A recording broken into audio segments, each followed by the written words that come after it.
Watchmen, directed by Zack Snyder, grossed $55 million its opening weekend.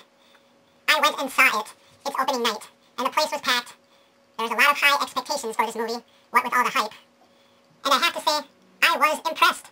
I was a little turned off with the last graphic novel movie I saw, The Spirit. That thing was a sack of shit. Holy God, The Spirit? Oh, that was terrible. I'm sitting in this movie, wondering when in the fuck is this thing gonna end? Okay, The Spirit was visually captivating, but the story? It was so long and such a piece of garbage. Now, like 300? That was epic. Sin City? Epic. The Spirit? But Watchmen, okay. Let's get back to Watchmen. Now, this movie had it all, the action, a lot of humping, and lots of blue dong. Yes. The character Dr. Manhattan, through most of the movie, is naked. And I guess that's how he was in the comics. But whenever you see Dr. Manhattan, you get to see blue dong. And you wonder why the original creator had to have him naked, but whatever. There's only maybe 3 scenes where there is no blue dong. One scene where he's in the group photo right here. See, he's got that little black spandex, whatever that is on. And then another scene where he's in a suit at a press conference. And then there's a scene where he's in Vietnam, and he's ginormous sized because he can do that, he can turn really big.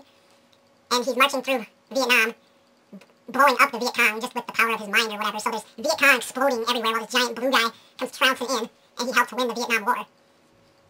Well, okay, kind of won. But yeah. I wonder if in the comic that's how it was. Maybe the director said, okay, we can't have a 500-foot man with big blue dong trouncing through the jungles, blowing up the Viet Cong. Yeah, that would have been a little fucked up. Okay, now I gotta talk about Rorschach. Rorschach is this film's badass. Kind of reminds me of Wolverine, where if you see him coming, your ass is gonna get beat. Ass whooping is inevitable. Rorschach gets his name from the Rorschach test. And that's the test where they have you interpret the inkblot designs to get a feel for your state of mind. The moment I saw Rorschach with his mask off, I thought, OMG, this guy could totally be Cletus Cassidy, aka Carnage, if they ever made another Spider-Man film.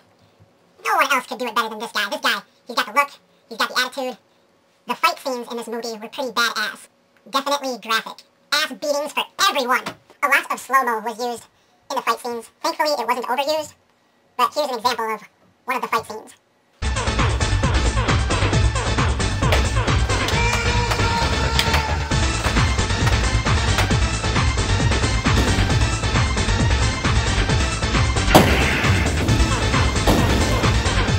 They also did a great job of character development. Everyone's backstory gets ample film time. If you haven't seen it already, I'd say go watch it. I'd give it about 3.5 out of 5 stars. Nah, make it 4. I'm comparing it to The Spirit, though, which was... Fuck The Spirit, man. That was terrible. What a waste of time. I just want to strangle somebody. I'd say definitely go see it. Don't bring the kids, though, unless you want them to be talking about giant blue dong for the rest of their lives.